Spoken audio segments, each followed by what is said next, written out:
Hello, happy Saturday, August 9th. This is the 10th episode of the Last Stand podcast by William Clark. Today I want to talk about one of the books I've written and one of the things that happened to me that prompted this book to be written. It's called Dutch, D-U-T-C-H by William Clark. It's on Amazon Books, Dutch. I wrote it about 2 years ago.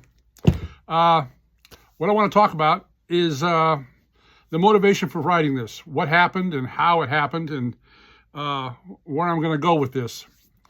First of all, like I said, this is number 10 in the episode, number 10th episode. I'm probably going to go to 14 to 15, depending on the response I get. I really enjoy doing these. It's been a lot of fun. And like I said, if I can encourage you to get off the couch and start writing, get your story down, get your characters down, then I have accomplished my mission.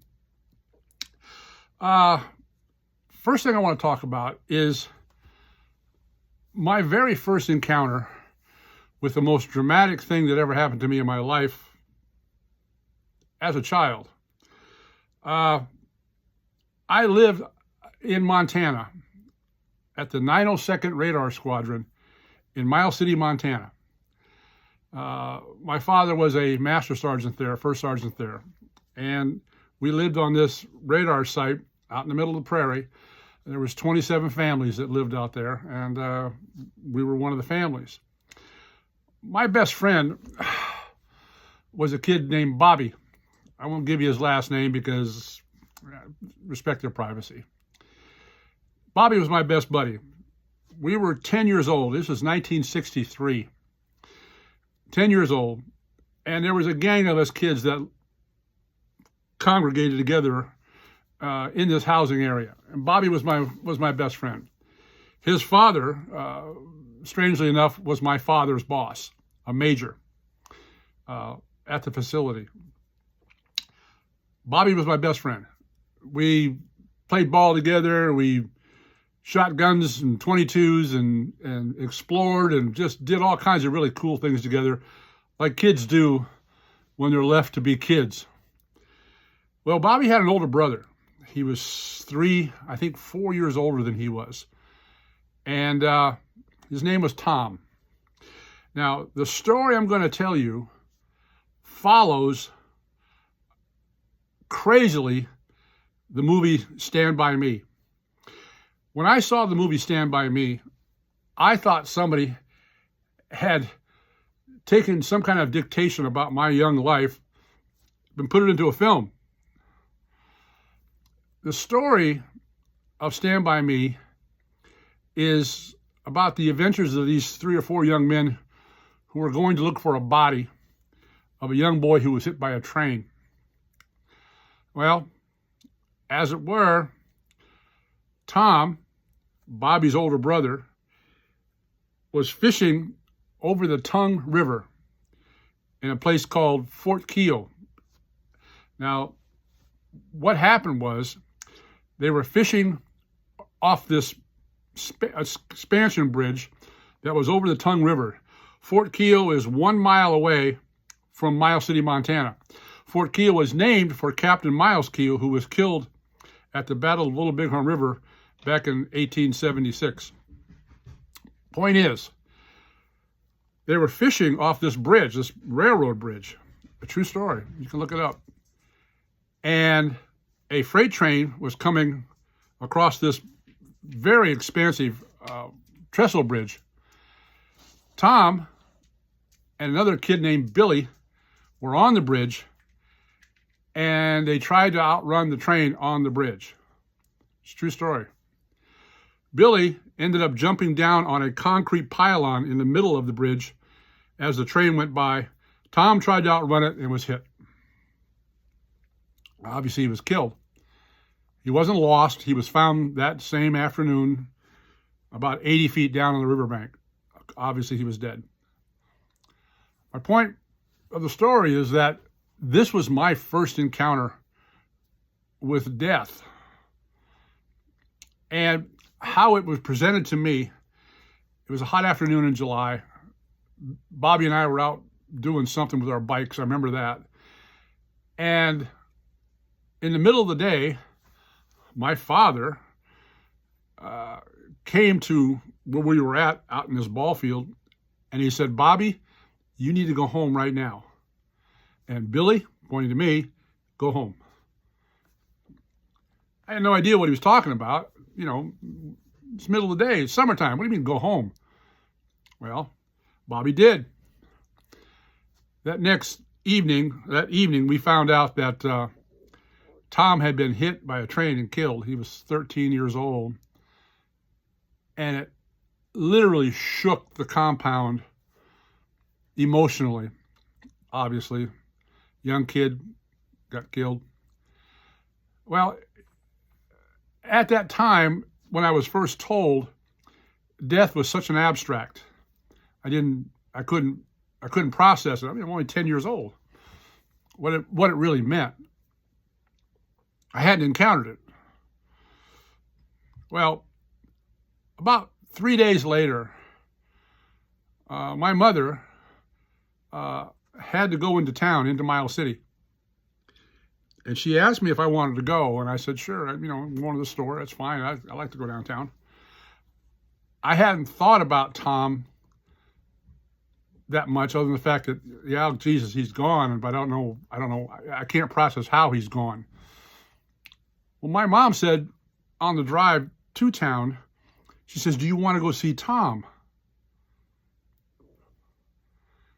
I remember thinking, how am I going to go see Tom? Wasn't he killed, or I couldn't process how I was going to go see Tom. And she goes, "No, we can go see Tom. Would you like to go?" Well, okay. Yeah, let's go see Tom. I remember we parked at this older house that was really large, and it said, there was a sign out front, illuminate neon sign, that said funeral home. I'd never been to a funeral before, so I didn't know what a funeral really was, other than the fact that maybe that's where people go, I don't know, church kind of thing. Mom asked me, she says, "Are you okay?" As we're getting out of the car, and I go, "Yeah, why wouldn't I be okay? What's going on? What are we doing?" She says, "We're going to go see Tom." Okay. We walk around the side of this building, we walk up these big wide stairs, and we walk onto this big old long porch, and we open this door up, this big glass door, this open old-fashioned glass pane door. And I remember the first thing that hit me when I walked into this building is that the carpet was very thick,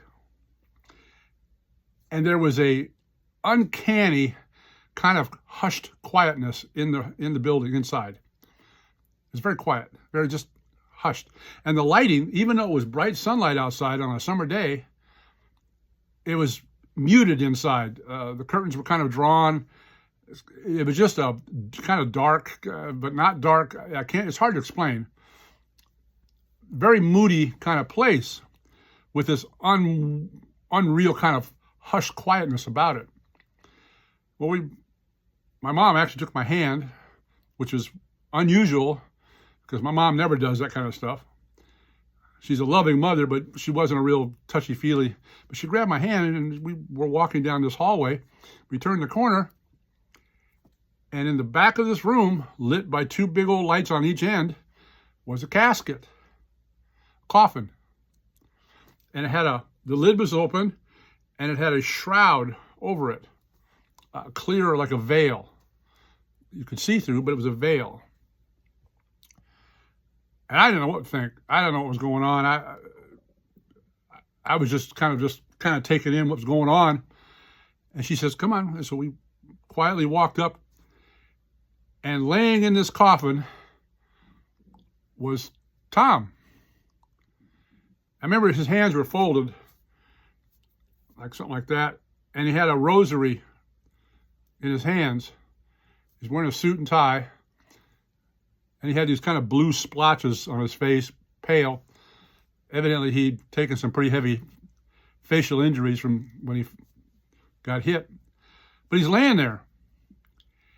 And I remember what struck me most of all was how still, I know it sounds stupid, but how still he was. There was no breathing. There was no movement of the chest. There was no sound. He was just like a wax doll. He was dead. I remember that really confused me, but in a strange way. I was transfixed by looking at him.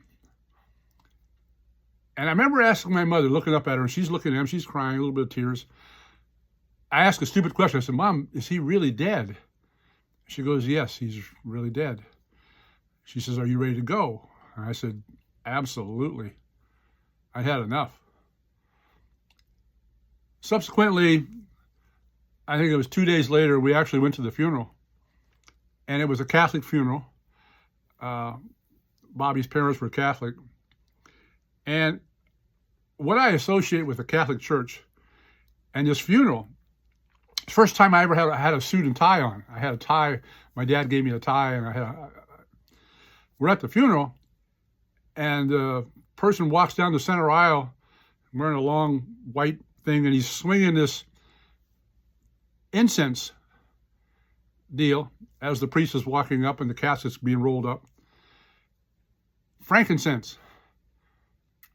I now associate, anytime I smell that smell of frankincense, with Tom's funeral. My point of telling you this story is that it was the kind of a pivotal moment in my youth when life, recognizing my own life, became real, and that it can be ended. It can be stopped by your actions. And I think that memory, I know for sure, has followed me my entire life. Of that smell of that funeral home when I walked into it, and then the smell of that funeral is a memory that coalesces into this feeling about death. My whole life since then has been kind of fascinated by it, but yet repulsed at the same time, which may be an indication of why I've pursued dangerous sports such as skydiving and ocean scuba diving and climbing and law enforcement. Is not a death wish, but a death curiosity. And as I've gotten older, now at 72, I cannot believe I'm that old, but at 72, death is getting closer. I don't see it now, but I can hear the hoofbeats coming my way. Maybe not tomorrow, maybe not next week, maybe not even next year, maybe not even 2 years, but it's coming my way. And there will be a day when I am that still in the box.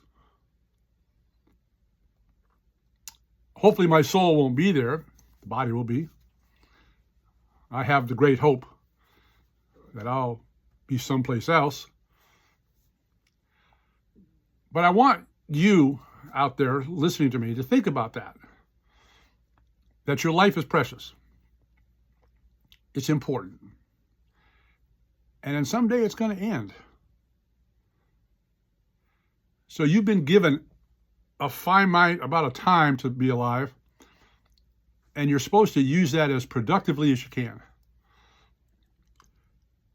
I think that event in my life with Tom, seeing that in that box, in that funeral, and that whole scene prompted me to live my life to the fullest.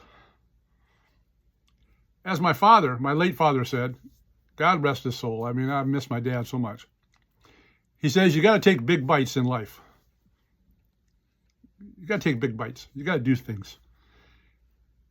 I'm not going to use that phrase, get out of your comfort zone, because that's a dumb phrase. But you got to expand.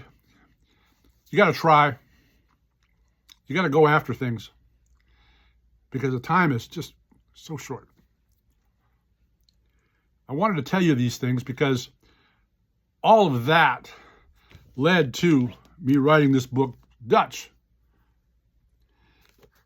What it's about an older man like me, I am definitely an older man, raising his children in Montana, raising a family, doing his work, doing well, and he loses his wife to cancer. And after that, after he's at the funeral and he sees this procession of death from the woman he loved his whole life,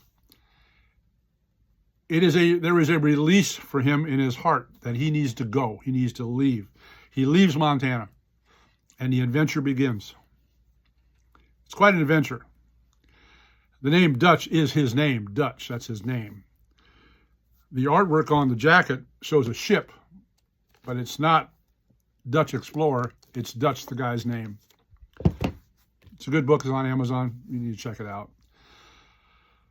But how would you do, and how would you feel if all the emotional earthly attachments that have kept you in a place suddenly end, and you have some financial flexibility to leave? Where would you go? What would you do? How would you start over? In the book Dutch, he does just that. I wrote it about 2.5 years ago, 3 years ago, and it was a labor of love, fun. It's an exciting story. It's an amazing journey. So I want to prompt you, the would-be writer out there, take those experiences that you've had when you were a kid, or even just recently, and channel those into a character, into a story, and come up with something memorable. I did with Dutch. I'm very proud of it. And I wanted to pass that information on to you and let you know that there were things in my life that pushed me towards what I'm doing now. Anyway, that's number 10. I did it. I want to thank you for listening. I want to thank you for being out there. Thank you for the thumbs up. And the subscriptions are great. You know what to do. Leave a comment. Let me know what you think. How's it going? How's your writing happening? Have you started it? I'd be interested to know. Hopefully, I'm inspiring you to do it. If I can do it, anybody can do it. Well, that's all I got for today. And I wanted to thank you for being here. And I always say, if you can't be safe, be sanitary. William Clark for the Last Stand Podcast out.